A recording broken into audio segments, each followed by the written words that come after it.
East West University business club ইডব্লিউইউবিসির 25তম বর্ষপূর্তি উপলক্ষে বিশ্ববিদ্যালয় ক্যাম্পাসে আয়োজিত ব্রিফকেস 3.0 প্রতিযোগিতার প্রথম কর্মশালা অনুষ্ঠিত হয়েছে।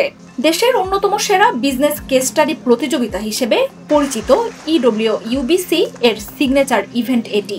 শিক্ষার্থীদের বাস্তব জীবনের ব্যবসায়িক সমস্যা সমাধানে দক্ষ করে তুলতে নেতৃত্বের গুণাবলী বিকাশে সহায়ক ভূমিকা পালনে সাহায্য করে ব্রিফকেস 3.0।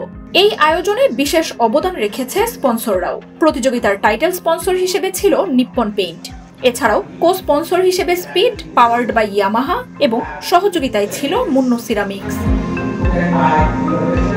কর্মশালায় উপস্থিত ছিলেন ইস্ট ওয়েস্ট ইউনিভার্সিটির উপাচার্য প্রফেসর ডক্টর শামস রহমান এবং pro VC professor doctor Mohammad Ashiq Musaddiq. এছাড়াও উপস্থিত ছিলেন ইডব্লিউইউবিসি এর মডারেটর সহকারী অধ্যাপক সিলভিয়া আক্তার, ডক্টর মোহাম্মদ আতিকুর রহমান সরকার এবং দেওয়ান মেহরাব আশরাফি সহ ক্লাবের প্রেসিডেন্ট মুক্তাদির সাইদি।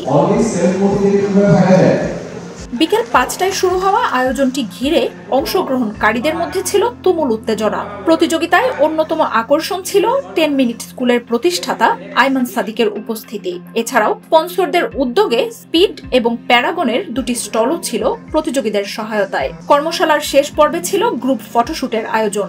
শিক্ষার্থীদের সৃজনশীলতা ও দক্ষতা বাড়ানো সহ পরবর্তী সময়ে প্রতিযোগিতাটি আরও চ্যালেঞ্জিং ও উত্তেজনাপূর্ণ করে তোলার কথা জানিয়েছে ইডব্লিউইউবিসি। মার্জিয়া উপমা, ৭১।